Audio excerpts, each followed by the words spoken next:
I hope you're ready, because this one should be a little bit of fun. I also hope I do not inadvertently get banned off Ethereum Prague for life for being maybe a little bit critical of Ethereum at some points of this talk.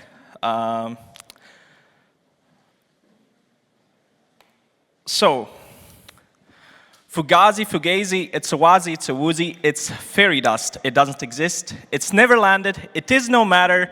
It's not on the elemental chart, and it is not fucking real. These were the words uttered by Mark Hanna in the famous movie The Wolf of Wall Street, as he was explaining to the young cub, so to say, how to sell BS and make a profit by scamming people. This has nothing to do with the crypto industry, of course.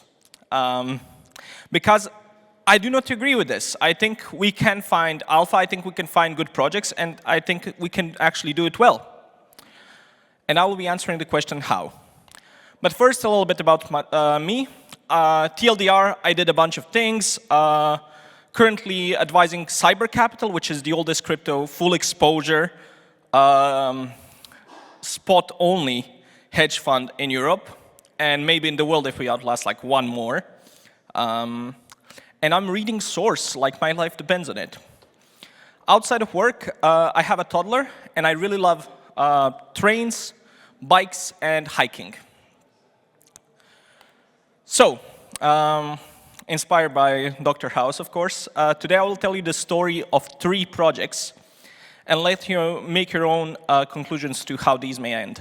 Legally, I'm obliged to provide a disclaimer that Cyber is an activist hedge fund, and we affect projects we invest in, hopefully guiding them to better outcomes. And this presentation is based on the state of these projects in late 2025, or even earlier for Bitcoin, and may not reflect current reality.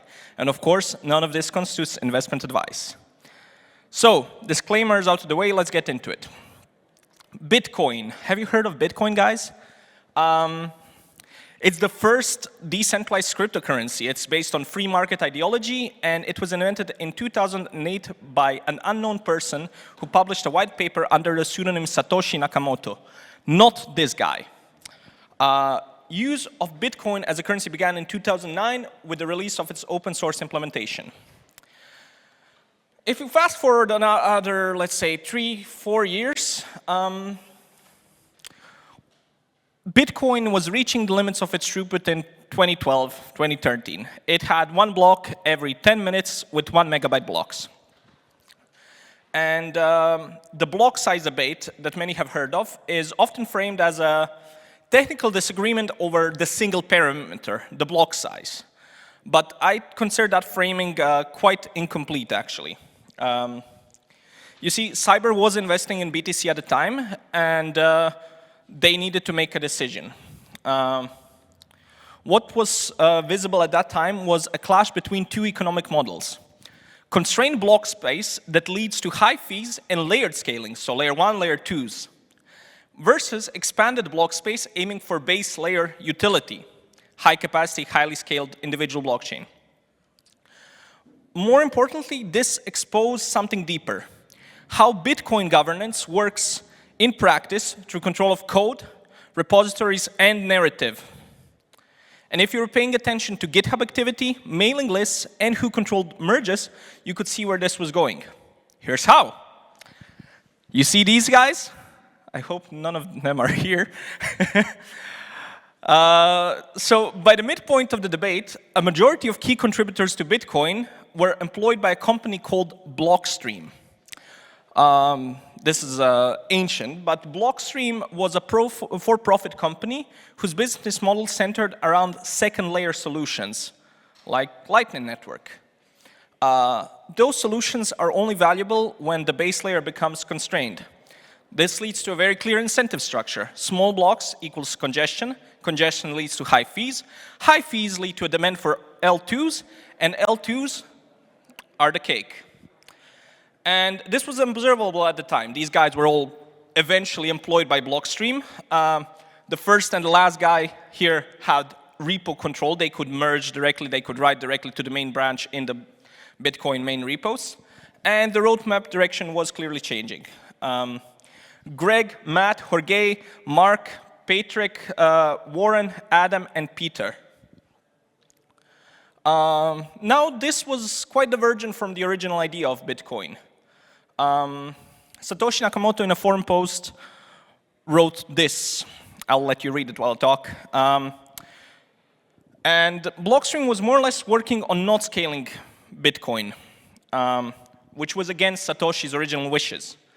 While other movements were working on increasing block size, such as the Bitcoin XT client, but this is history. And what was happening at the time, again, a while ago, were apparently DDoS attacks on nodes that were not running the non-scaling clients. Coinbase, for example, recently in the news for layoffs, was targeted at that time because they supported the scaling versions of Bitcoin, and they were operationally disrupted for running alternative clients. Meanwhile, the discussion channels such as Bitcoin Talk and Reddit were taken over and moderated across ideological lines. And protections in the XT client were soon seen as censorship because they were rejecting spam transactions, more or less. This all somewhat culminated in 2017 with the introduction of SegWit, which was an efficiency increase in terms of block packing. It was sold as a scaling initiative, but it was actually a major blocker for Blockstream to execute their products, mostly Lightning Network, that provide alternative scale paths. It was pushed with the promise of additional block size increases, but the bump never really happened. PR submitted for the block size increase, which is again just a very simple parameter change at that time, no real constraints technically, were held up for review by the prior people and by Blockstream employees. What happened in 2017 was a locked-in outcome. Fees rose dramatically to over $50 per transaction, and while some celebrated this as a fee market that replaces inflation for a short time, meant businesses dropping support. Steam was actually considering building on Bitcoin at that time. Users moving to alternatives like Ethereum, and a split of the chain, creating Bitcoin Cash. This rise of fees was a temporary success for profitability, but over time, this meant the opposite of induced demand, which I love as a concept in public transport. Because there was no infrastructure to meet the demand for transaction, people stopped using Bitcoin for anything of a higher volume. For cyber, this meant stopping Bitcoin investment and picking higher conviction, better scaling fundamentals-based bets. I fear the same happening for Ethereum, personally, if it refuses to scale meaningfully.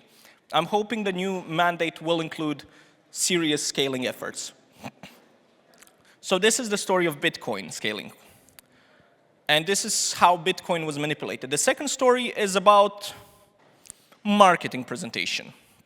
So 00, not very known to many, but it is like a Solana-based fundamental upgrade to blockchain networking.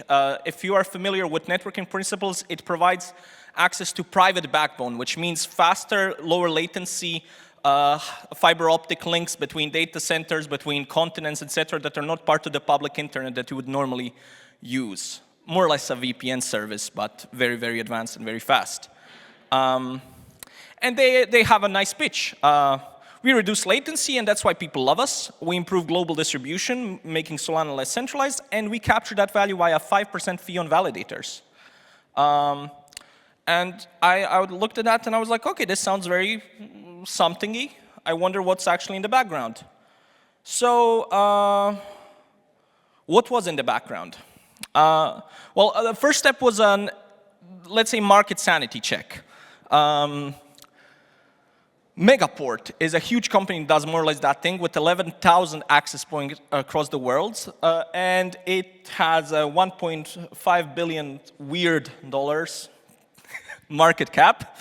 And they are offering more or less everything that that 00 could offer, but they're doing it at about 100 times the scale. Instead of about 100 access points, they have 11,000, right? And at the time when we were considering this, so back in September, Double Zero did climb to more or less $2 or $3 billion in market cap, and not the Australian ones, which made it surprisingly overvalued. And that raised a massive red flag, like what is the new value being created here? So I took to the technological research, and I was contacting validators via email, contacting server providers and provisioners, and trying to get a hold of the biggest link between Europe and Latin America called Jelich, which is a private backbone that was funded by the EU in like 2022. And that is currently not part of the public internet. Because this was, let's say, their biggest gainer route. They were making, I don't know, 100 milliseconds of latency improvement compared to the old route that goes through the US and then from US to Europe. From 124 milliseconds instead of 201. So I reached out to Latitude and Vulture in Sao Paulo and asked for trace routes. And I cross-referenced this with the backbone provider spec sheet that they gave me because I was a big validator host about to come to their servers and make them some money, right? And what I found was that those providers already had access to Jelich, and if I looked at my trace routes, they were going straight from Brazil to Marseille, more or less, across the private link. Which meant that Double Zero only maybe adds value in very narrow edge cases, such as extreme networking congestion events. More recently, Megaport acquired Latitude, which is a major validator hosting provider, which means that this access to these private routes should become even more standardized and part of the package. Just to clarify, none of these companies, the hosting providers, charge anything extra for access to this private backbone. They have it through their existing networking providers. So the final step was, why is anyone using this if there is no real incentive? So I reached out to Solana validators and I was asking, are you using Double Zero? Why or why not? So basically they stake plus 5% of the validator stake, which offsets the fee we have to pay them. They were being bribed. They were being bribed to use Double Zero. This was since documented as a delegation improvement, blah, blah, blah program. But at the time, this was not in any public documentation. So what looked like product market fit, because they managed to get like 40% of stake coverage with Double Zero, 40% of validators running them, was actually a bunch of manipulation. They had about $300 million to deploy as stake to get people to switch. Now, that doesn't mean that Double Zero can't succeed. With enough capital, they can subsidize adoption, capture market share, and then become some sort of coordination layer. They do have some technical moat with multicast and similar stuff, but the practical reality was that they could be replicated by incumbents like Megaport overnight, and they didn't have that much real technical edge nor voluntary adoption.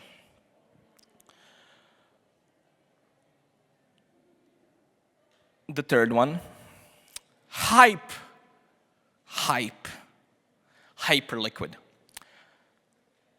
So what is hyperliquid? Who here thinks that hyperliquid is a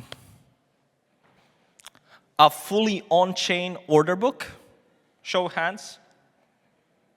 Have I made you too pessimistic already? I cannot sell you a story? No. Who thinks it's at least decentralized? Come on. D-E-C-E-N-T-R-A-L-I. I'm not going to spell that far. You're becoming security engineers. You will need to take antidepressants just to put money into index funds. Well, at least it's extremely fast. That one is true. And the leverage is true. They don't say much about the speed here, though. So the question is, but how is it fast, actually? You know, the 5 whys, go deeper. So the question was, is it all a lie?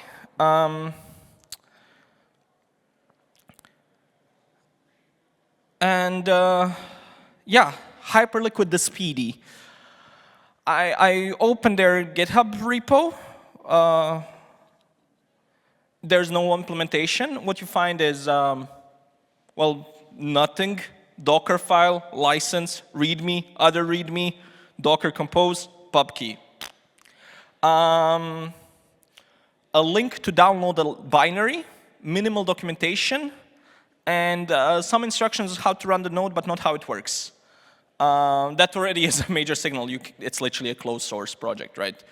You cannot verify consensus rules, execution logic, data flow. Somebody with a little bit more time than me did like a proper reverse engineering work and found some good trash inside there, but yeah, I just looked at what I could find with behavior analysis.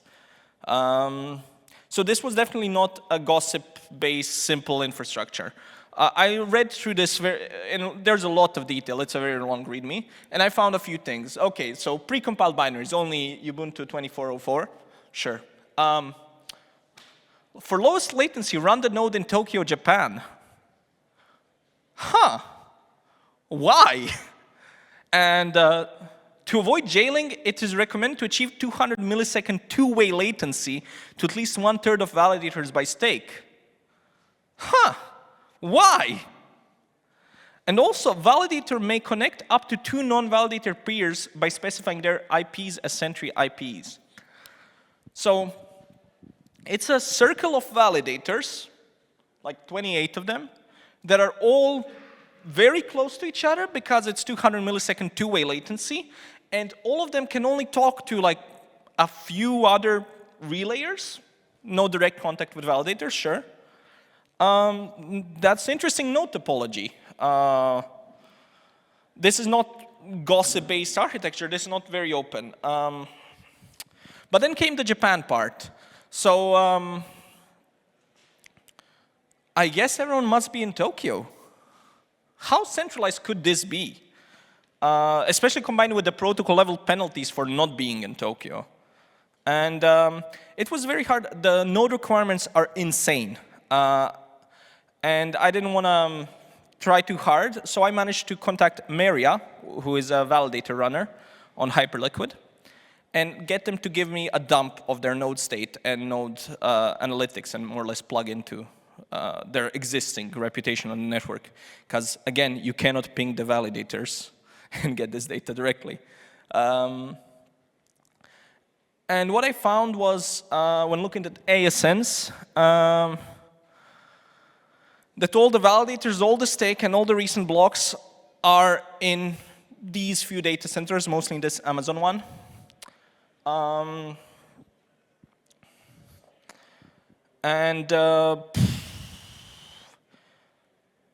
of these are actually just in Japan, just in one data center cluster in Japan, except for this one running in the UK as a penance, I suppose.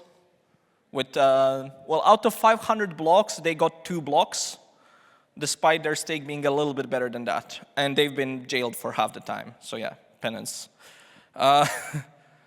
And why is this like this? Because the consensus rules require it. It is very clear. If you want to participate, you co-locate. You could drop a single 50-kilogram bomb on Hyperliquid.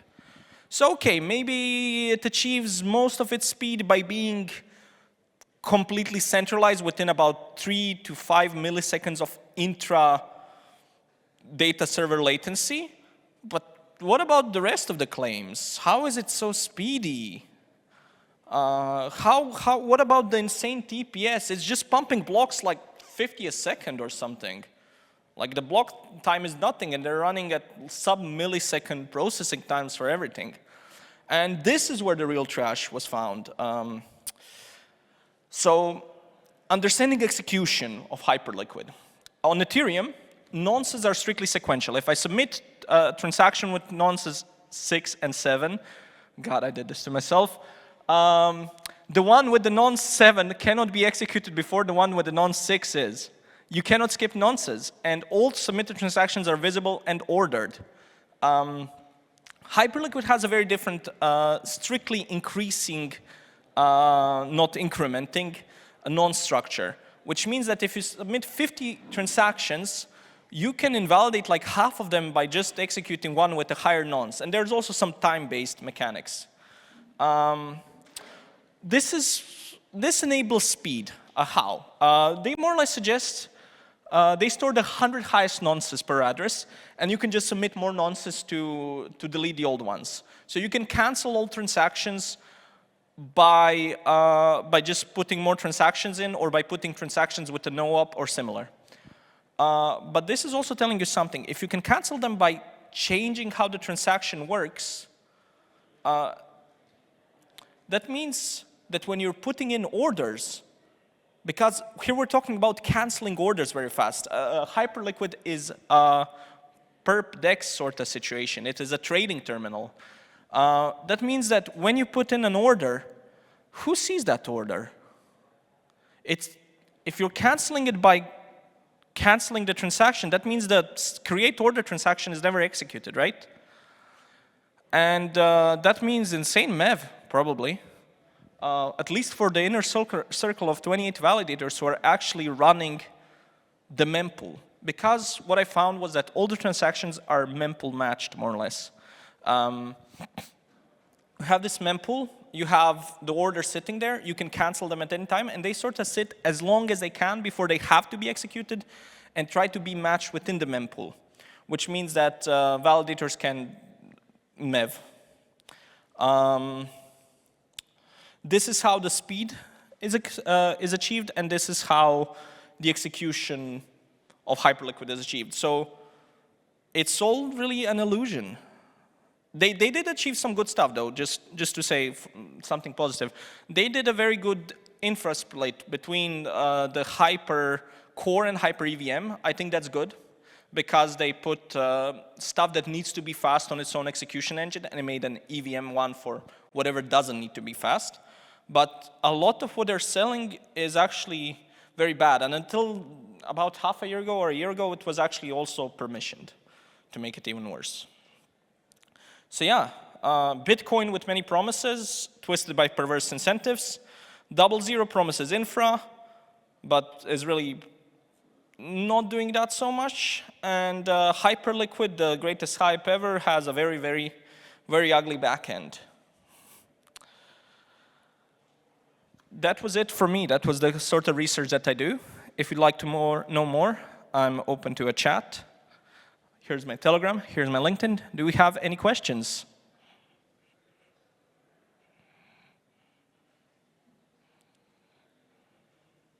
All right. Thank you very much. And we'll be moving on to the next speaker quite soon.